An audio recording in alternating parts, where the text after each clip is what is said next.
할렐루야. 믿음의 고백을 함께 하시겠습니다. 주의 말씀은 내 발의 등이요 내 길의 빛이니이다. 아멘. 오늘 함께 보실 하나님의 말씀은 시편 88편 말씀입니다. 시편 88편 1절부터 마지막 절 18절 말씀까지 한 절씩 교독하시겠습니다. 여호와 내 구원의 하나님이여, 내가 주야로 주 앞에서 부르짖어 싸우니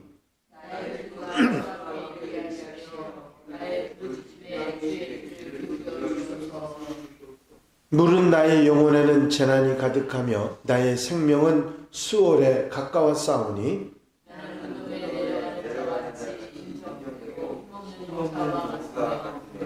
죽은 자 중에서 던져진 바 되었으며 죽임을 당하여 무덤에 누운 자 같으니이다. 주께서 그들을 다시 기억하지 아니하시니 그들은 주의 손에서 끊어진 자니이다. 주께서 나를 깊은 웅덩이와 어둡고 찜찜한 곳에 주셨사오며 주의 노가 나를 심히 누르시고 주의 모든 파도가 나를 괴롭게 하셨나이다. 셀라. 주께서 내가 아는 자를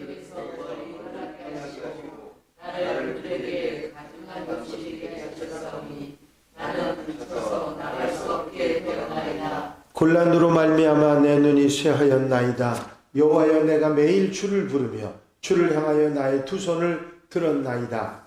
주께서 자에게 주의 일을 들으시니까 위병들이 일어나 주를 찬송하리이다. 주의 인자하심을 무덤에서 주의 성실하심을 멸망 중에서 선포할 수 있으리이까.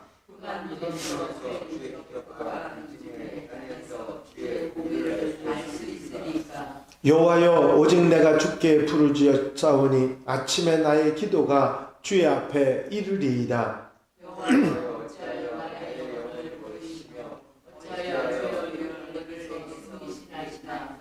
내가 어릴 적부터 고난을 당하여 죽게 되었사오며 주께서 두렵게 하실 때에 당황하였나이다. 주의 진노가 내게 넘치고 주의 두려움이 나를 끌어나이다. 이런 일이 물같이 종일 나를 애우며 함께 나를 둘러쌌나이다. 주는 내게서 사랑하는 자와 친구를 멀리 떠나게 하시며 내가 아는 자를 흑암에 주셨나이다. 아멘. 할렐루야. 오늘 표제어는 좀 긴 표제어로 달려 있습니다.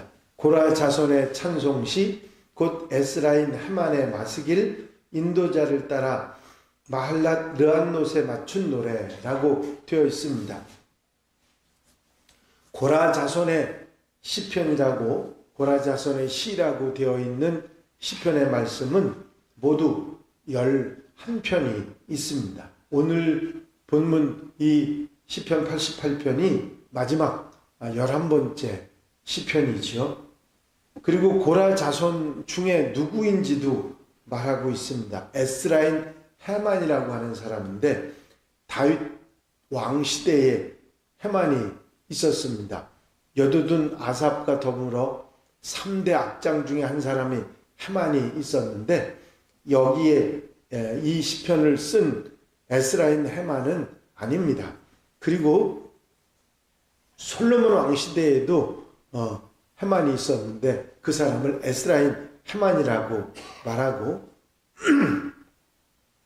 이 사람이 이 시편을 기록하고 쓰고 있는데 고라 자손은 아닙니다. 그런데 고라 자손의 찬송 시집에 올려서 고라 자손의 시로 그렇게 만든 것이라고 학자들은 말하고 있습니다. 이 노래의 곡조를 마할랏 르한롯에 맞춘 노래라고 표현하고 있는데 이 마할랏 르한롯이라고 하는 말은 고통스러운 질병의 노래, 병의 노래, 그런 의미를 가지고 있습니다. 그래서 이 시편의 곡조는 굉장히 무겁고 슬픔을 띤 그런 곡조라고 하는 것을 우리가 알 수가 있습니다.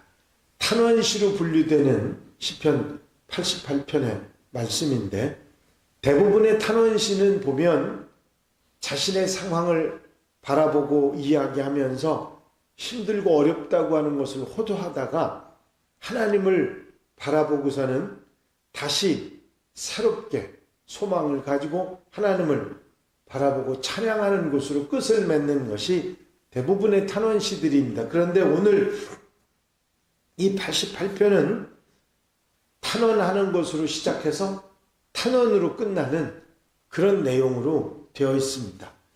시편 전체 탄원시들 가운데 가장 처절한 절망적인 상황을 노래하는 그런 시편이라 말할 수 있는데, 초대교회와 중세교회에서는 이 시편을 예수님께서 십자가에 달리신 날 저녁 예배 시간에 읽었던 것으로 알려져 있습니다. 그렇게 처절한 고난의 시기로 그때 쓰는 찬송시로 그렇게 알려져 있는 것입니다. 그래서 이 시편은 시편에 들어있는 욥기 같고 예레미야 애가와 같다, 그렇게 말하고 있습니다. 오늘 본문 말씀이 이렇게 시작하죠. 여호와 내 구원의 하나님이여. 여기서 하나님을 여호와 내 구원의 하나님이여 라고 표현하고 있는데, 여호와라고 하는 이 표현은 하나님께서 당신이 직접 모세에게 알려주신 하나님의 이름입니다. 언약을 맺으시는 하나님, 현존하시는 하나님, 동행하고 함께 하시는 하나님을 뜻하는 말로 여호와 하나님의 이름이지요. 대부분 우리가 어려운 처지에 있다면 군대로 우리를 도우시는 만군의 하나님, 또 놀라운 능력이 있으신 전지전능하신 하나님, 그렇게 부를 것인데, 이 시편은 여호와 하나님을 부르고 있습니다. 이 이야기는 뭐냐면 하나님의 능력이나 어떤 상황을 해결해 주시는 그런 것보다는 나와 함께 곁에 계셔 주시면 좋겠다, 그런 마음으로 여호와 하나님, 동행하시는 하나님, 함께 하시는 하나님을 부르고 있는 것입니다. 그리고 내 구원의 하나님이라고 말하는 것은 과거에 구원받아보고 건져주심을 체험한 그런 사람의 표현입니다. 여호와 내 구원의 하나님이여, 내가 주야로 주 앞에서 부르짖어 싸우니 나의 기도가 주 앞에 이르게 하시며 나의 부르짖음에 주의 귀를 기울여 주소서. 이 시편 저자는 하나님께 밤낮으로 부르짖는 기도가 하나님께 당도하고 그 기도를 들어주시기를, 경청해 주시기를 간구합니다. 그리고 이 부르짖는 기도를 하나님께서 왜 들어주셔야 되는지를 이렇게 말합니다. 무릇 나의 영혼에는 재난이 가득하며 나의 생명은 수월에 가까웠사오니. 여기서 무릇은 왜냐하면 그런 뜻이죠. 자신의 영혼에 재난이 많고 자신의 생명이 수월에 가깝기 때문이라고, 지옥에 가깝기 때문이라고 말합니다. 재난은 겹쳐서 온다고 하는 말이 있죠. 시인에게는 크고 작은 재난이 쉴 새 없이 파도처럼 다가와서 재난이 가득하다고 표현하고 있고, 이제 죽음, 바로 지옥이 바로 눈앞에 있는 것처럼 느껴진다고 그렇게 고백하고 있습니다. 나는 무덤에 내려가는 자같이 인정되고 힘없는 용사와 같으며 죽은 자 중에 던져진 바 되었으며 죽임을 당하여 무덤에 누운 자 같나이다. 아직 살아있기는 하지만 죽은 사람들 가운데 던져진 그런 처절한 모습이라고 말하고 있는 것이죠. 고대로부터 흰놈의 골짜기가 공동묘지였는데 그 공동묘지에 아무 연고가 없는 사람들은 거기다 던져놨는데 자신이 거기에 던져진 거하고 아무것도 다를 것이 없다, 그런 표현을 하고 있는 것입니다. 사는 게 사는 것 같지 않고 살아있지만 죽은 사람하고 아무것도 다를 게 없다고 말하고 있는 것입니다. 주께서 나를 깊은 웅덩이와 어둡고 음침한 곳에 두셨사오며 주의 노가 나를 심히 누르고 주의 모든 파도가 나를 괴롭게 하셨나이다. 여기서 주라는 말로 계속하며 당신이 아니면 이런 일이 내게 올 수가 없습니다 하는 그런 표현을 하고 있습니다. 재난이 다가와도 어려움이 다가와도 어떻게 이렇게 계속 다가올 수 있는지, 이 일이 되지 않아도 어떻게 이렇게 계속 안 될 수 있는지 고통스러워하는 그런 표현이지요. 우리 속담에 뒤로 넘어져도 코가 깨진다는 말이 있지 않습니까? 누웠는데 온몸의 뼈가 다 부서지는 것 같은 그런 고통을 호소하고 있는 것입니다. 주께서는 내 아는 자를 내게서 멀리 떠나게 하시고 나를 그들에게 가증한 것이 되게 하셨사오니, 하나님, 나를 알고 날 도와줄 사람 다 나를 떠나게 하시고 그들은 나를 가증한 것처럼 나를 비난하는 사람으로 만들으셨습니다 하고 정말 낙심한 그런 표현을 하고 있습니다.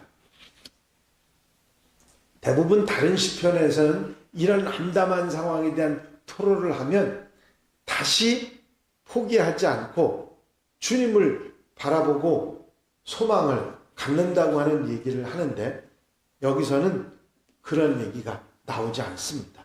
계속해서 고통을 호소하는데, 질문을 하는데 무슨 질문을 하느냐면, 주님께서는 죽은 자에게 기적을 베풀고 죽은 자들에게 찬양을 받으시겠습니까? 흑암 속에서 주님의 기적을 알 수가 있겠습니까? 하면서 죽은 사람한테는 아무 소용이 없지 않습니까? 하면서 하소연을 하고 있는 것을 보게 됩니다. 그리고 15절 16절에 가면 내가 어릴 적부터 고난을 당하여 죽게 되었사오며 주께서 두렵게 하실 때에 당황하였나이다. 주의 진노가 내게 넘치고 주의 두려움이 나를 끌었나이다. 지금 고난이 갑자기 온 것이 아니라 어렸을 때부터 계속 파도처럼 나를 힘들게 하고 어렵게 하고 두렵게 하고 고통스럽게 했다고 하는 이야기입니다. 여기에서도 소망의 얘기가 나오지 않고 17절 18절에도 이렇게 마무리를 합니다. 이런 일이 물같이 종일 나를 애우며 함께 나를 둘러싼나이다. 주는 내게서 사랑하는 자와 친구를 멀리 떠나게 하시며 내가 아는 자를 흑암에 두셨나이다.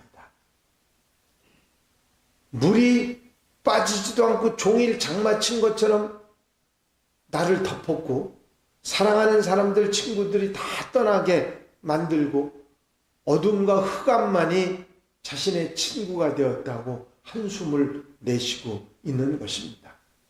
자, 왜 이 시편이 예수님이 고난당하시고 십자가 달리시기 그때의 교회에서 이것을 이 시편을 읽었겠는가 하는 것을 여러분들이 금방 짐작하실 수가 있지요. 시편이 이렇게 마지막 순간까지 암담한 상으로 끝나는 것은 이 시편 전체 중에 처음 맞는 그런 시편입니다. 하지만 이런 암담한 상황의 표현 하나도 달라지지 않는 상황 속에서도 우리에게 굉장한 역설을 전해주지요. 그건 뭐냐면 바로 이런 암담한 상황 가운데서야 정말 참비신 예수 그리스도를 바라볼 수 있게 된다고 하는 것입니다. 간구하고 이 시인이 매달리는 것처럼 처절하게 매달릴 수 있음을 우리는 깨닫게 되는 것이죠. 우리에게 소망은 오직 주님뿐이시라고 하는 사실을 가르쳐주고 있는 것이죠. 암담한 상황에 우리에게 빗대서 오신 주님이 계시다고 하는 것이 얼마나 큰지를 깨닫게 하는 시편입니다. 오늘 이 말씀 마음에 두시고 우리에게 의지가 되시고 소망이 되시는 주님을 바라보고 오늘 하루도 아름답게 귀하게 사는 하루가 되시기를 주의 이름으로 축원합니다. 축원합니다. 기도드리십니다. 사랑과 은혜가 영심 많으신 아버지 하나님, 아버지 하나님, 암담하고 힘들고 죽은 자 같은 상황 속에서도 이제 하나님을 바라보고 원망하고 불평하지만 의지하는 신의 마음을 다시 한번 새김질하게 하신 것을 감사를 드립니다. 우리가 힘들고 어려운 상황 속에서 끝까지 주님을 의지하고 아버지 주와 함께 주님을 소망을 두고 살아가는 하나님의 백성들 되게 하옵소서. 이 한 날의 삶도 온전히 주님께 맡겨드리오니 주님 앞서가시고 인도하심 따라 복되게 사는 건강하고 행복하고 기쁘고 즐거운 하루 되게 하여 주시옵소서. 예수 그리스도의 이름으로 기도하옵나이다. 아멘.